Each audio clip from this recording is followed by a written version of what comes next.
अस्सलामुअलैकुम dear students, welcome to mister AN official graphic designing के lecture number 10 में खुश आमदीद। आज हम आपको सिखाएंगे paint bucket. What is paint bucket? Paint bucket is use to fill colour. ये देखें, कल हमने सीखा था, इधर देखें साइड पे ना, ये देखें, पहले कल हमने सीखा था ग्रेडियंट टूल लेक्चर नंबर 9 में। अब हम सीखेंगे paint bucket. Paint bucket basically होता ये है कि ये कलर फिल करने के लिए इस्तेमाल होता है। ये जो सा कलर ये फॉरग्राउंड में होता है ना, उस कलर को ये फिल करता है। ऊपर वाले बॉक्स को फॉरग्राउंड कलर और नीचे वाले को बैकग्राउंड कलर कहते हैं। जो सा कलर ये फॉरग्राउंड में होगा ना, उस कलर को ये फॉलो करके ये फिल करेगा। ये देखें जी, यहाँ ब्लू है ना, तो यहाँ पर मैं बकेट ला कर क्लिक करूँगा तो ये देखें, ये ऊपर पैटर्न पे मैं लगाया हुआ था, फॉरग्राउंड करूँगा फिर आएगा। ये देखें जी, मैंने यहाँ पर अब यहाँ फॉरग्राउंड किया, फॉरग्राउंड कलर यहाँ फिल होगा। ठीक है, इधर मैं करता हूँ येलो, फॉरग्राउंड कलर करता हूँ येलो, तो देखना इधर फिर बकेट में येलो कलर फिल होगा। ये पेंट बकेट का बस इतना ही इस्तेमाल है, इतना ही काम है। और इधर से मैं ये इसके मोड हैं जी, मोड जो सा मूड आप रखना चाहें वैसा मूड करके चेक करें। ये देखें जी, आगे है जी पैटर्न, यहाँ से आप पैटर्न भी फिल कर सकते हैं। You can choose any type of pattern. आप यहाँ से कोई भी पैटर्न लेके बकेट के साथ फिल कर सकते हैं। ये देखें जी, ये रॉक है, पत्थर की तरह का पैटर्न है। कोई फ्लावर ले गए, ये देखें जी, फ्लावर ले लें, ये पत्ते, इस तरह आप कोई भी पैटर्न फिल कर सकते हैं। ये जस्ट फिल करने के लिए होता है। ठीक है, उम्मीद करता हूँ इसकी समझ आ गई आपको पेंट बकेट की। ये जी इसकी शॉर्टकट की है। और आगे हम जी चलते हैं ब्लर टूल की तरफ। What is blur tool? Blur tool is use to smooth the skin. Blur tool जो है ये स्किन को स्मूथ करने के लिए इस्तेमाल होता है। ये देखें जी, मैं ना इसको करता हूँ पिक्चर को थोड़ा सा बड़ा। ये चेहरे के जो रिंकल्स होते हैं ना, झुर्रियाँ होती हैं, जो रिंकल्स होते हैं जो चेहरे के, उसको दूर करता है ब्लर टूल। किसी ओल्ड मैन की तस्वीर से अगर आप रिंकल्स ख़त्म करना चाहते हैं तो ये आप ब्लर टूल की मदद से कर सकते हैं। ये मैंने ब्लर टूल लिया जी, ब्रैकेट के साथ मैं इसका ब्रश छोटा कर रहा हूँ। ये देखें जी, ये ब्लर टूल से देखा इसके चेहरे पर कितनी रिंकल्स थी। ये मैन जो था, इसके चेहरे पर रिंकल्स थी ना, ये देखो मैं फिनिश कर रहा हूँ ब्लर टूल के साथ। Blur tool is use to smooth the skin. ये स्किन को स्मूथ करता है। ये जो रिंकल्स होते हैं ना चेहरे के, आप ब्लर टूल की मदद से दूर कर सकते हैं। ठीक है, ये देखें, एक दफ़ा दोबारा देखें, ये रिंकल्स आपको नज़र आ रही है यहाँ। ये मैं ब्लर टूल का इस्तेमाल करके ये ख़त्म करूँगा, फिनिश करूँगा। ये देखें रिंकल्स ख़त्म हो गई। ये देखें, ये ब्लर टूल का कमाल है। ब्लर टूल की मदद से आप चेहरे के रिंकल्स दूर कर सकते हैं और स्किन को स्मूथ कर सकते हैं। ब्लर टूल की समझ आ गई। यहाँ से ये जी मूड है इसके ब्लर टूल के, यहाँ से मूड कोई भी रख लें। स्ट्रेंथ है, स्ट्रेंथ कम करेंगे तो इस, ये देखें, स्ट्रेंथ कम करेंगे तो वो कम ब्लर करेगा, ज़्यादा करेंगे तो ज़्यादा ब्लर करेगा। ठीक है, आई होप यू अंडरस्टैंड। मुझे उम्मीद है आपको समझ आ रही है बातों की। आगे चलते हैं जी शार्पन टूल की तरफ। शार्पन टूल जो है ये पिक्चर को शार्प करता है। Sharpen tool is use to increase sharpness. ये जो शार्पनेस को बढ़ाने के लिए शार्पन टूल का इस्तेमाल करते हैं। ये देखें जी, मैं आँख को शार्प करूँगा, ये पहले स्मूथ थी, ये देखें जी, ये शार्प हो रही है आँख। ये देखें, ये डिफरेंट किस्म के डिज़ाइंस बनाने के लिए इस्तेमाल किया जाता है शार्पन टूल। ये देखें जी, ये शार्प हो रहा है। ये देखें, इस तरह हम स्किन को शार्पन टूल की मदद से शार्प कर सकते हैं। मैं कंट्रोल माइनस करके इसका जूम आउट कर रहा हूँ और शार्पन टूल की उम्मीद करता हूँ आपको समझ आ गई होगी। इसको थोड़ा सा मैं बड़ा करता हूँ, एक और तस्वीर लेके आया यहाँ पे, और ये रही तस्वीर। और आगे हम सीखते हैं smug tool. Smug tool basically होता है ये स्पाइक्स बार की तरफ निकालने के लिए। Smug tool is for dragging pixels. ये पिक्सल्स को ड्रैग करने के लिए इस्तेमाल होता है। ये देखो जी, ये स्मग टूल है, बस इसका यही इस्तेमाल है, स्पाइक्स बार की तरफ निकालना। ये जी स्मगिंग कर रहा हूँ मैं जी, ये स्मग कर रहा हूँ इसको। ठीक है, स्मग टूल के साथ आप स्पाइक्स बार की तरफ निकाल सकते हैं। ये देखें जी, मैं इसकी स्ट्रेंथ कम करूँगा तो ये छोटे स्पाइक्स निकालेगा। ये देखें, ये बड़े स्पाइक्स से नहीं निकालेगा। अगर इसकी मैं स्ट्रेंथ ज़्यादा करूँगा तो जितने मर्जी बड़े मैं स्पाइक्स निकाल सकूँ। ये देखें, ये देखें। ठीक है, स्मग टूल का काम जस्ट पिक्सल्स को ड्रैग करना है। I think you understand. मुझे उम्मीद है आपको समझ आ रही है। ये बहुत ही आसान टूल है। ब्लर टूल आपने देखा, ये चेहरे के रिंकल्स दूर करता है। शार्पन टूल के साथ हम स्किन को शार्प करते हैं। स्मग टूल के साथ हम स्पाइक्स बार की तरफ निकालते हैं। ये जस्ट ना पिक्सल्स को ड्रैग करने के लिए इस्तेमाल होता है। आगे सीखते हैं जी। आगे है जी आगे आ गया बर्न टूल। बर्न टूल ये वाला बर्न टूल सीखते हैं। बर्न टूल होता है डार्कनेस के लिए।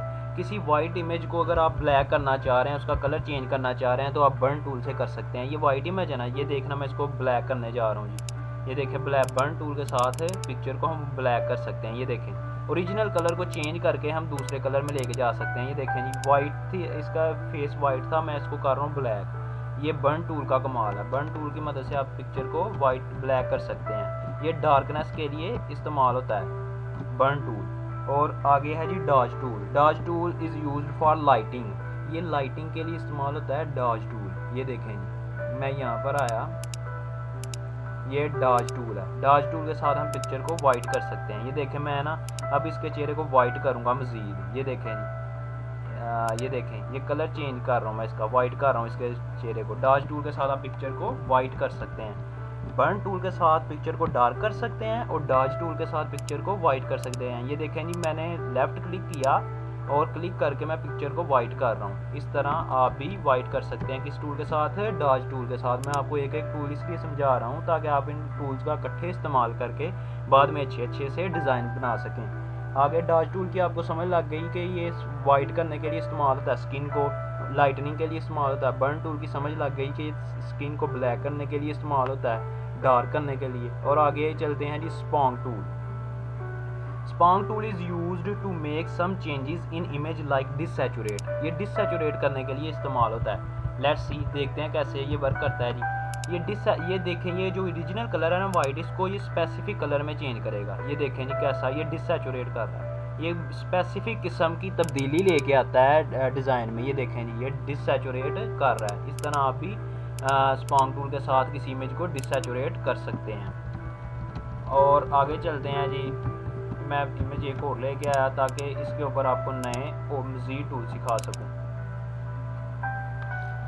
इसकी समझ आ गई। डिसैचुरेट करते हैं स्पॉन्ग टूल के साथ। ये स्पेसिफिक किस्म की तब्दीली लेके आता है स्पॉन्ग टूल। ओके, और आगे हम सीखते हैं जी ब्रश बनाना। आज हम सीखेंगे ब्रश बनाना। ये इमेज आपको सामने नज़र आ रही होगी, इसका मैं बनाने जा रहा हूँ ब्रश। यहाँ से आपने लेना है सिलेक्शन टूल। मैंने सिलेक्शन इलिप्टिकल सिलेक्शन टूल लिया, शिफ्ट प्रेस करके मैंने इसे, मुझे इतना सा ना इसका ब्रश चाहिए इसके फेस का। मैं क्या करूँगा, मैंने सबसे पहले, फिर देखें ज़रा गौर से, मैंने यहाँ से इलिप्टिकल सिलेक्शन टूल लिया, शिफ्ट प्रेस करके इसको मैं बड़ा करता हूँ। यहाँ से आपने जाना है एडिट में। एडिट में जाने के बाद आप जाएंगे ट्रांसफॉर्म में। ठीक है, ये वेरी इजी है, गौर से देखें। फिर बताता हूँ एक बार। सबसे पहले आपने एडिट में जाना है इसका ब्रश बनाने के लिए, फिर आपने जाना है ट्रांसफॉर्म टूल में, और फिर आपने जाना है ये देखें जी, एडिट में जाना है पहले आपने, तो यहाँ से डिफाइन ब्रश करना है। क्या करना है? डिफाइन ब्रश करेंगे तो फिर बनेगा इसका ब्रश। डिफाइन ब्रश किया, यहाँ से मैं इसका नाम रखता हूँ गुड। मैंने गुड रखा इसका नाम, और मैंने इसको, ठीक है। अब मैं जाता हूँ ब्रश में। ब्रश में जाता हूँ, ये देखें, यहाँ से ब्रश में गया और इसको स्क्रॉल डाउन करके नीचे, सबसे नीचे जाना है आपने। ये देखें जी, इसका मैंने बनाया था ब्रश। ये देखें,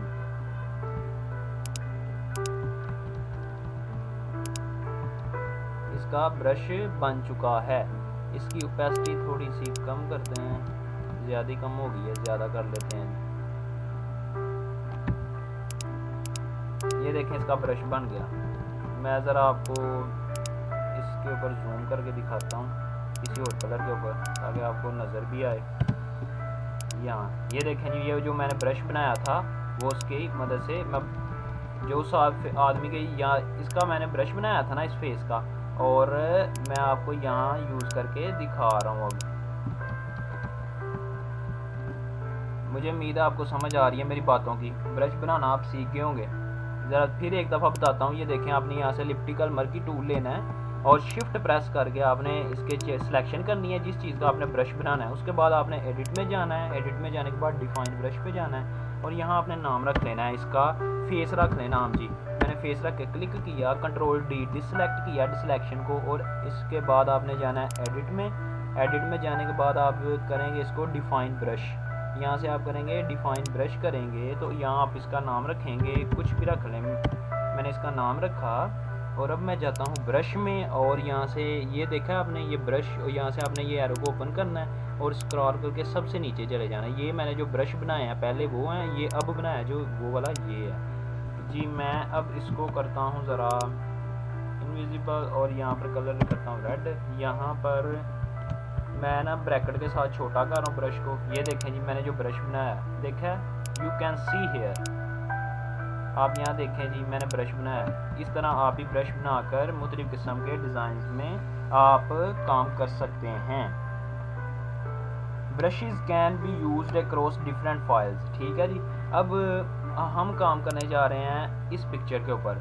मैं अब आपको इम्पोर्टेंट बात जो इस लेक्चर में बतानी थी वो ये है कि ये आपके साथ आपको जो पिक्चर नज़र आ रही है स्क्रीन के ऊपर, अगर आप चाहते हैं कि इसका चेहरा राइट से लेफ़्ट की तरफ चला जाए तो क्या ये कर सकते हैं? जी हाँ कर सकते हैं। सबसे पहले आपने क्या करना है जी, आपने एडिट में जाना है। एडिट में जाने के बाद ट्रांसफॉर्म में जाना है। ट्रांसफॉर्म में जाने के बाद आपने इसको करना है फ्लिप। जब इसको फ्लिप करेंगे तो इसका चेहरा राइट से लेफ़्ट की तरफ चला जाएगा। देखें जी मैं इसको करता हूँ फ्लिप। मैंने इसको फ्लिप किया, इसका चेहरा राइट से लेफ़्ट की तरफ चला गया। अब मैं चाहता हूँ कि इसका चेहरा लेफ़्ट से राइट की तरफ चला जाए। वो कैसे जाएगा जी? सबसे पहले आप जाएंगे एडिट में। एडिट में जाने के बाद आप जाएंगे ट्रांसफॉर्म टूल में। ट्रांसफॉर्म में जाने के बाद आप इसको फिर करेंगे फ्लिप हॉरिजेंटल। जब आप फ्लिप हॉरिजेंटल करते हैं तो ये लेफ़्ट से राइट या लेफ़्ट से राइट या राइट से लेफ़्ट की तरफ चला जाता है। अब मैं चाहता हूँ कि इसका चेहरा लेफ़्ट से राइट की तरफ चला जाए। मैं इसको फ्लिप करूँगा फ्लिप हॉरिजेंटल, तो देखना इसका चेहरा लेफ़्ट से राइट की तरफ चला जाएगा। मैं करने लगा हूँ यहाँ क्लिक और इसका चेहरा लेफ़्ट से राइट की तरफ चला जाएगा। ऐसे किया, देखा आपने। अब मैं चाह रहा हूँ कि इसका जो हेड है ना, जो हेयर है वो नीचे की तरफ हो जाए और ये कोट ऊपर की तरफ हो जाए। अब इसको मैं करूँगा फ्लिप वर्टिकल।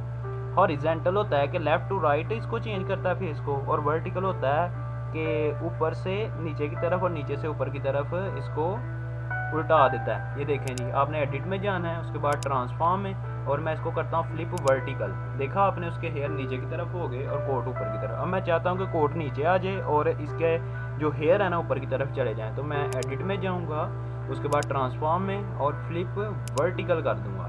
देखा आपने, इस तरह आप इसको फ्लिप करके इसको इस साइड को चेंज कर सकते हैं।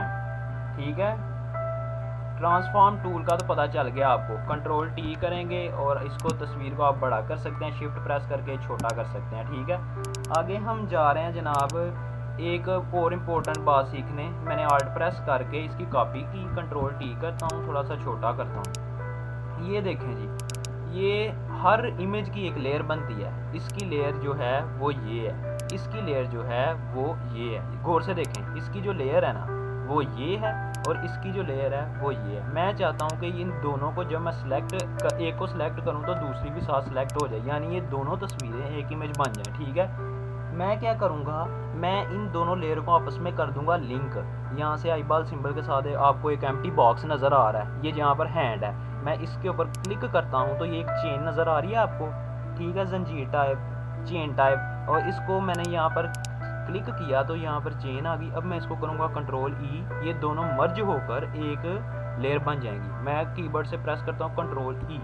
जैसे ही मैंने कंट्रोल ई प्रेस किया तो ये दोनों इमेज एक इमेज बन गई। देखा आपने। अब मैं एक को सिलेक्ट कर रहा हूँ तो दोनों सिलेक्ट हो रही हैं। I hope you understand. फिर देखें ज़रा, मैं चाह रहा हूँ कि ये दोनों तस्वीरें एक तस्वीर बन जाएँ, तो मैं इसको थोड़ा सा छोटा करता हूँ, ये वाली इमेज को। मैं चाह रहा हूँ कि दोनों तस्वीरें ये और ये जब मैं सेलेक्ट करूँ तो एक ही तस्वीर की शक्ल में सेलेक्ट हों, यानी एक तस्वीर बन जाए। तो मैं इनको करूँगा आपस में मर्ज। ये देखें, ये वाली लेयर और ये वाली लेयर, इनको ये वाली लेयर और ये वाली लेयर, इनको मैं करने लगा हूँ लिंक।